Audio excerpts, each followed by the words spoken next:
Okay, so welcome to this new lecture of Fundamentals and Applications of Dielectric Ceramics. So let's just briefly recap yesterday's lecture. So we learnt about concepts of lattice, what a lattice is, basically point lattice, and then we also looked at the concept of motif, which is basis, which could be an atom, group of atoms, molecular unit, etc. And when you combine point lattice and motif, you will make crystal lattice. And then we also briefly looked at what a unit cell is, what symmetry operations are in space, and when you combine these symmetry operations, when you put the constraint of these symmetry operations, you derive what we call as crystal systems. So just to briefly recap, you have 7 crystal systems. So out of these 7 crystal systems, first one is cubic, which must have 4 3-fold rotation axis. This is the minimum symmetry requirement, and the lattice parameters are defined as A is equal to B is equal to C, and alpha, beta, gamma are all equal to 90 degrees. If you distort this a little bit along C axis, then C lattice parameter goes different. So A is still equal to B, but both of them are not equal to C, but alpha, beta, gamma are again 90 degrees. So because of change in lattice shape, now the symmetry requirement has changed. This structure is called as tetragonal. It must have one 4-fold rotation axis, which is along perpendicular to C plane or perpendicular to 0, 0, 1 plane. And then you have, if you distort it further, when A is not equal to B is not equal to C, but again angles remain 90 degrees, then it becomes orthorhombic, and it must have 3 perpendicular 2-fold rotation axis. So 3 axes perpendicular to every face. So this will have 2-fold symmetry. So these are all orthogonal systems. Then we have non-orthogonal systems, where we have rhombohedral, where A, B, C are equal, but alpha, beta, gamma are equal but not equal to 90 degrees, and the minimum symmetry that you require for this is 1 3-fold rotation axis, and 3-fold by default is along 1 1 1 axis. And then we have this hexagonal system. So this should be not equal to C, and then in the hexagonal system your A is equal to B but is not equal to C, and alpha, beta are equal to 90 degrees, and gamma is equal to 120 degrees. So gamma is the angle between A and B, whereas alpha and beta are angle between B and C and A and C. And this must have a 6-fold rotation axis. As you can see that if you rotate it by 60 degrees, you will repeat the unit cell.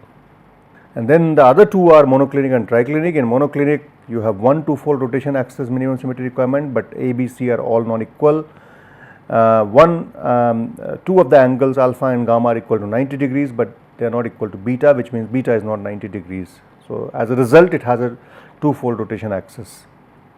And then we have triclinic, where A is not equal to B is not equal to C, and alpha is not equal to beta is not equal to gamma. It does not have any symmetry element, it has just 1-fold symmetry, which is considered as no symmetry, rotational symmetry at all.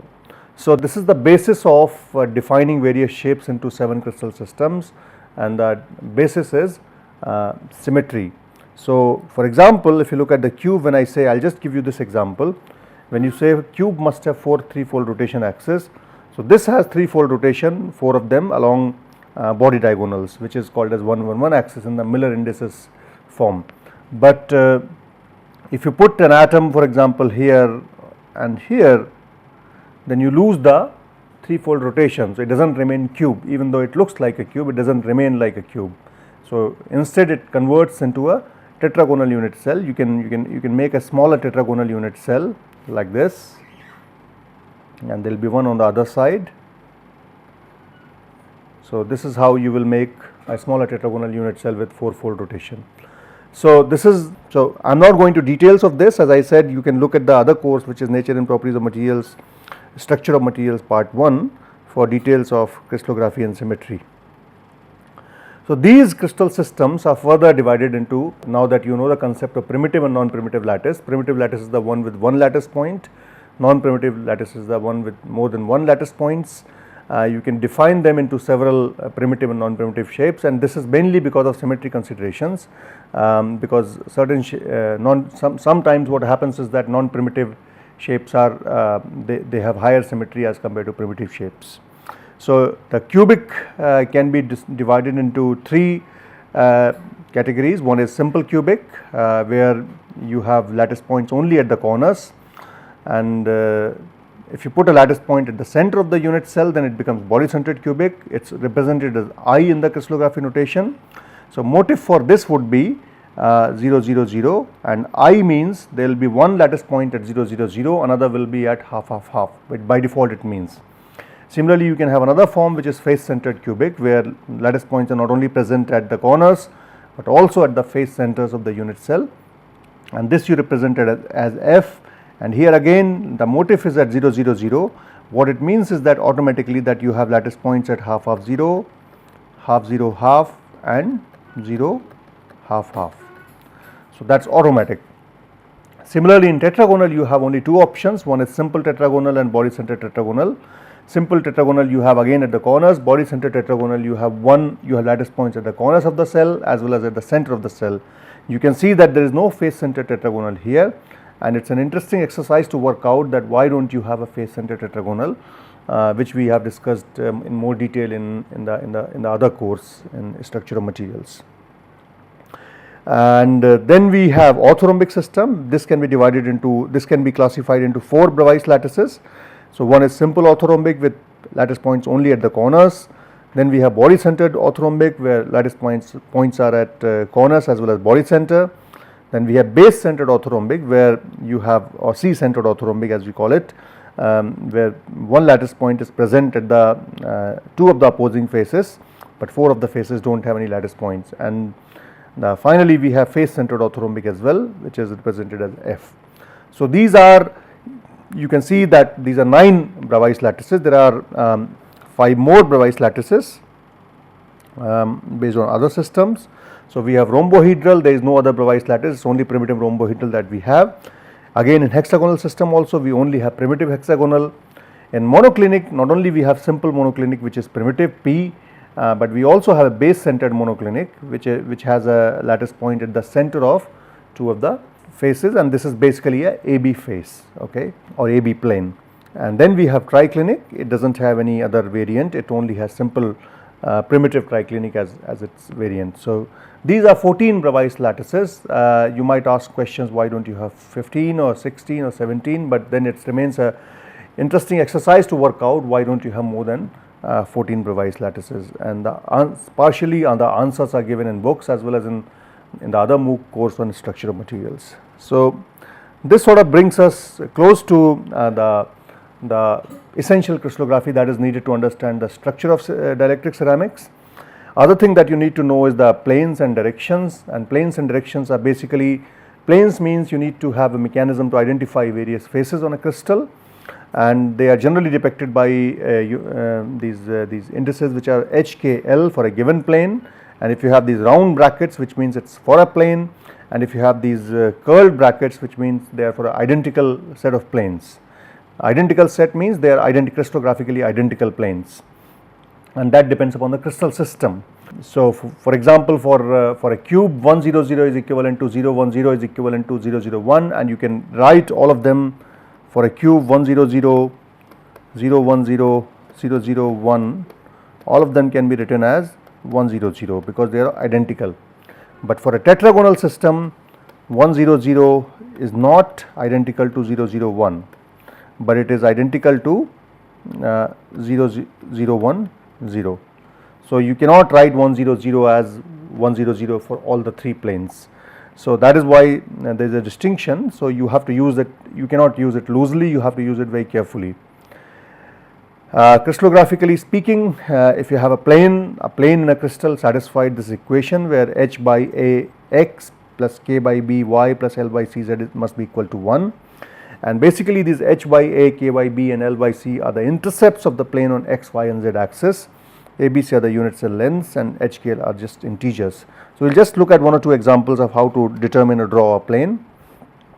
Directions are essentially vectors, they are atomic directions, and they are written as UVW for a direction, and again in the triangular brackets, if it is UVW in the triangular brackets, then identical set of directions. So, again as I said, for a cube 100 direction, 0100 direction, 001 are all identical for a cube, and you can write them as 100.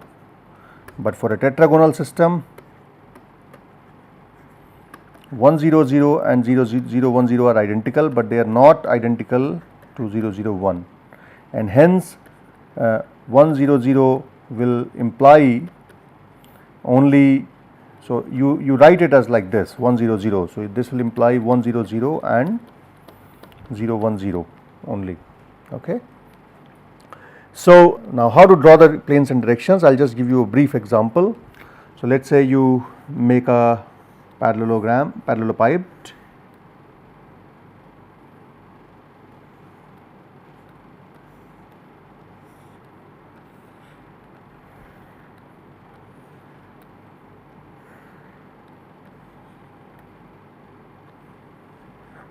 let us say this is our x axis, this is our y axis, this is the convention to draw x, y, z.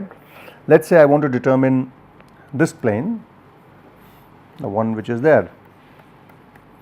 This plane is, as you can see, it's so that if you look at the intercept on x, y, z axis, for this the intercept on x is equal to, it's parallel to x axis, which means intercept for x is infinity. It's parallel to y axis, which means intercept on y is infinity. For z, this is equivalent to this plane. So, basically you can say the intercept is equal to 1. Okay. If you keep your origin here, you can keep your origin here. The choice is given to shift the origin. So, you can shift the origin in a unit cell. So, since you cannot determine the intercept by keeping the origin here, you shift the origin here. So, you keep the origin there. This has an intercept of -1 along the z direction. So, if you now invert these, take the reciprocal of these, this becomes 0, this becomes 0 and this becomes -1. So, this is 0 0 bar 1 plane. If you take this plane, this will be 0 0 1 plane. Now, what about the plane which is here in the middle? So, if I change the color, let us say, so if I take this particular plane, this particular plane has a indices of, so it is parallel to z axis, but it has an intercept of 1 on x axis, 1 on y axis. So, intercepts are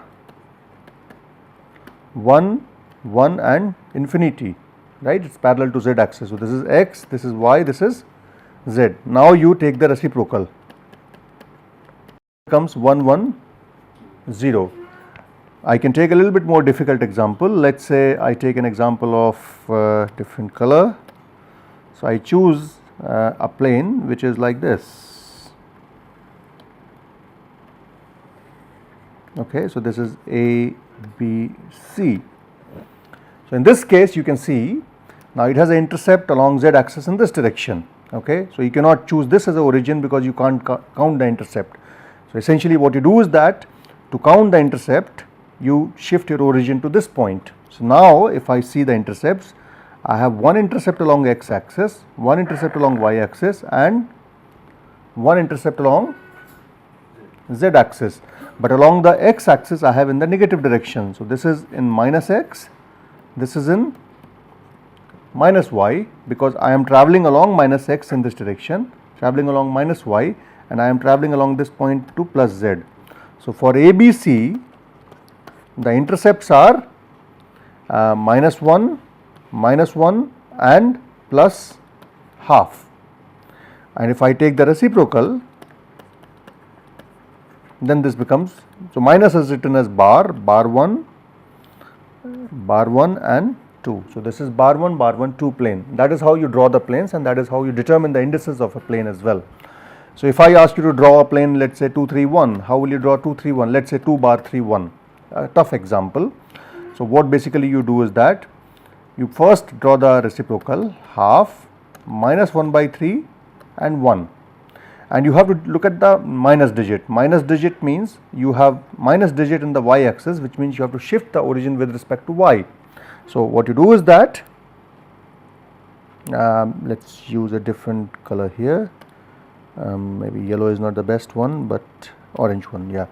So, instead of keeping the origin here, I shift origin here because I can travel to -y direction now.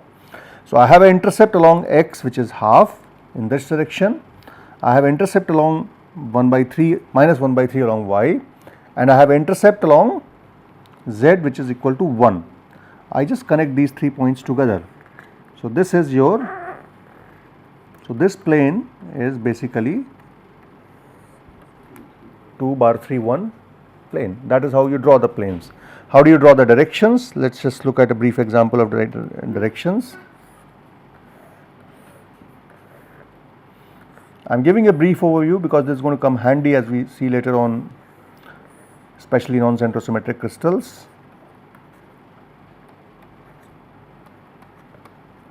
So if I have to draw a direction 1 0 0, what it means is that I travel, if I take this as origin, I travel one step along x, 0 along y, 0 along z. So this basically direction parallel to x axis is 1 0 0. Similarly 0 1 0 is parallel to y axis, 0 0 1 is parallel to z axis. Now what is this direction? By the same logic, one step in x, one step in y, so this becomes 1 1 0. What about this direction from here to here? So to reach that point, now I need to do a bit of, so I can see that it has a intercept. So I need to draw various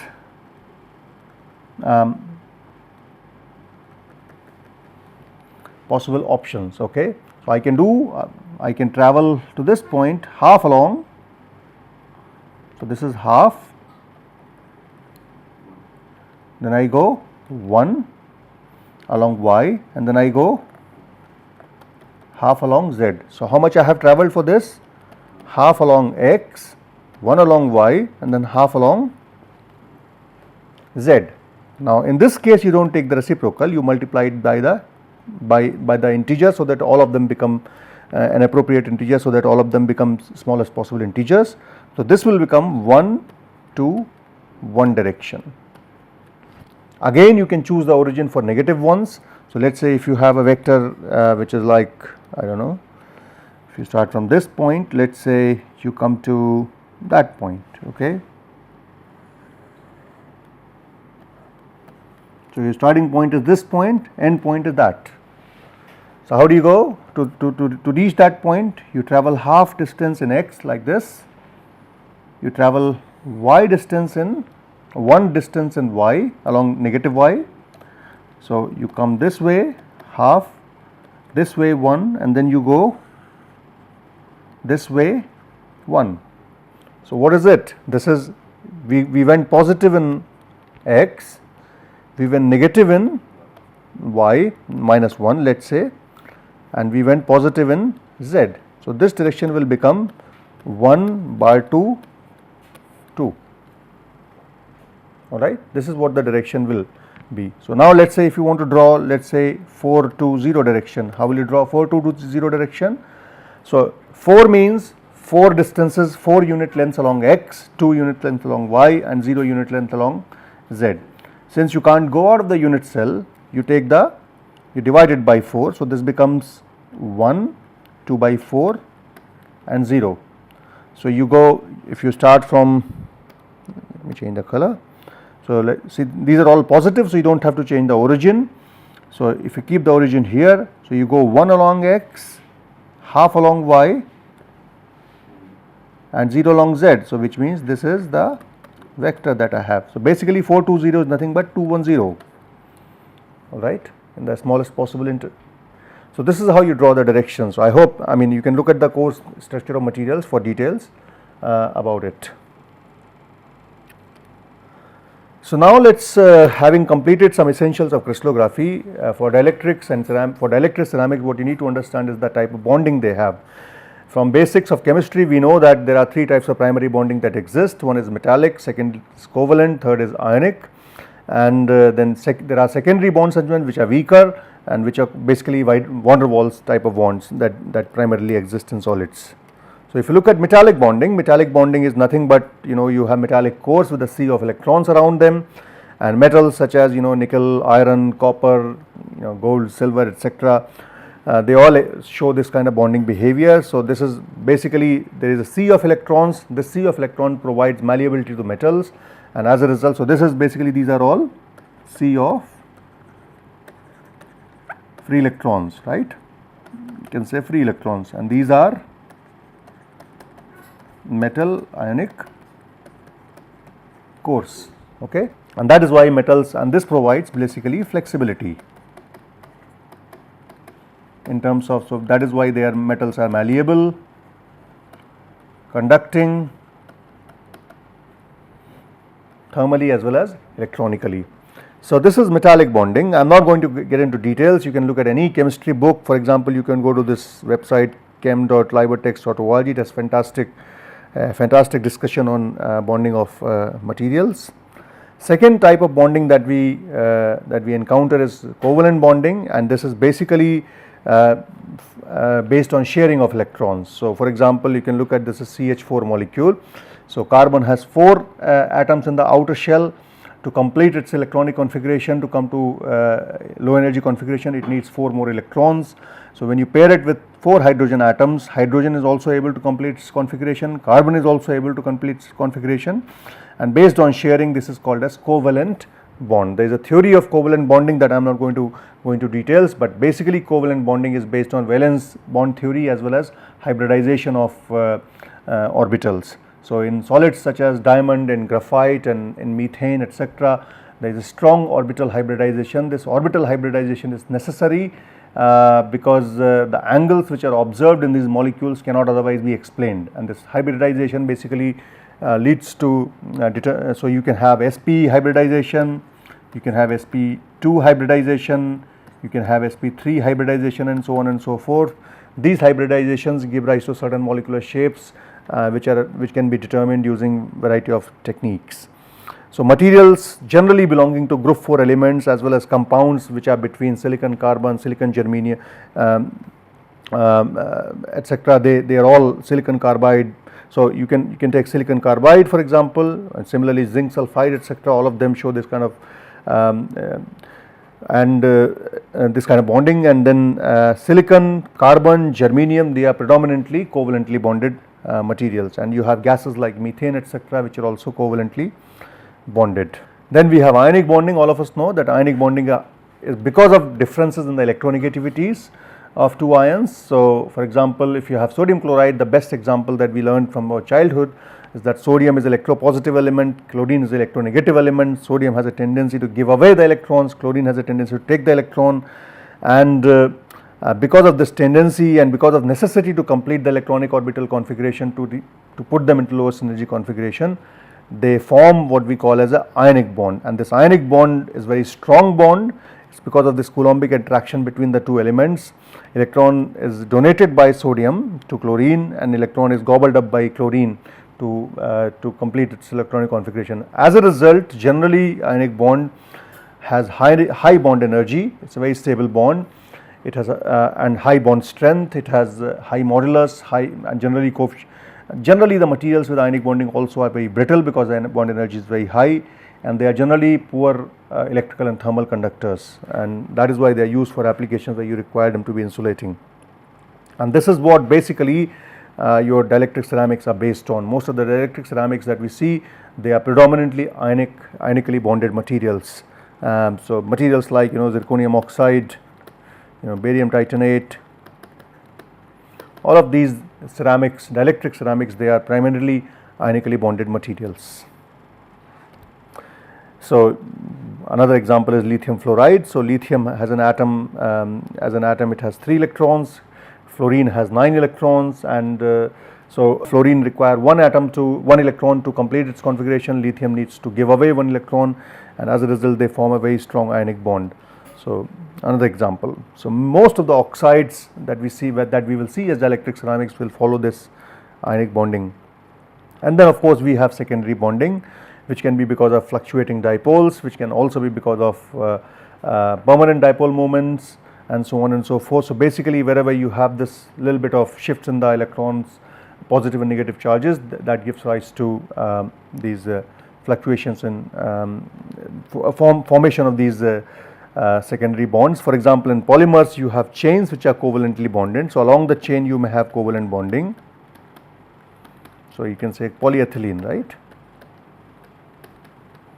But attraction between the chains is secondary bonding. Similarly in graphite the carbon atoms between the graphite layers are also covalently bonded, but between the carbon layers you have secondary van der Waals kind of bonding. and this is generally a weak bonding. The energy scales are much lower as compared to so in case of ionic and covalent bonding, the energy scales may be as high as few 100 kilojoule per mole, whereas in case of secondary bonding it may be just a few, maybe about 0.1 to 1 or 10 kilojoule per mole. Very weak bond. So based on so let's just before we go to ceramic structures, we need to understand how atoms pack in materials.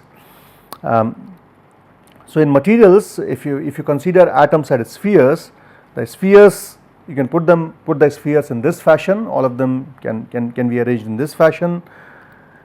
Next layer can go directly on top of it, and this will make what we generally call as a simple cubic structure. So basically, this is, you can see that this is not the closest possible method in which you can put the atoms together, and however there are certain structures in which atoms are packed in this fashion, and this is basically simple cubic structure, and the formation of these structures is dependent upon the minimization of energy. So, whichever configuration gives you minimum energy based on electrostatistics will be the final structure. You can have another configuration. So, in this case all the atoms are located at positions such as 0, 0, 0. So, this is a simple cubic structure. There is a possibility that first layer will be the one with in the red color, second layer can go in the positions which are middle of the first layer, and the next layer can go directly on top of the first layer. This makes a structure which is called as body centered cubic structure. Okay. And this is again the not the most densely packed structure, but one of the structures which is found in many materials.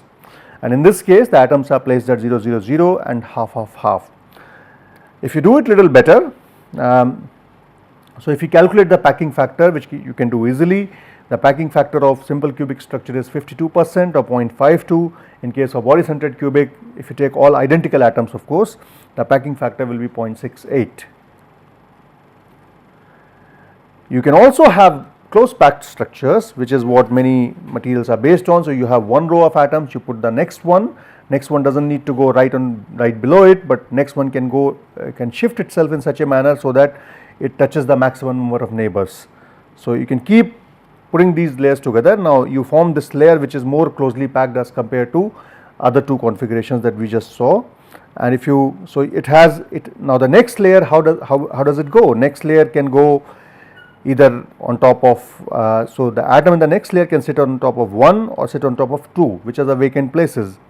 So let us say it goes on top of 1, and that is how you keep making the structure. So the bottom layer is called as A layer, the next layer is called as B layer, and if you keep following this AB kind of stacking, you will make hexagonal close packed structure. So this will lead to HCP, hexagonal close packed structures. And if you do ABC, which means first the one type of vacant space is covered, then the second type of vacant space is covered, and you keep going in ABC kind of fashion, this gives rise to what we call as CCP, cubic close packed structures. Okay. So these are the three ways generally the atoms are stacked in solids, especially in metals, and these are the forms also formed by many, these are the structures also followed by many ceramic structures, as we will see in the next lecture. So we will stop here. We will look at the structural details of ceramic materials in the next lecture. Thank you.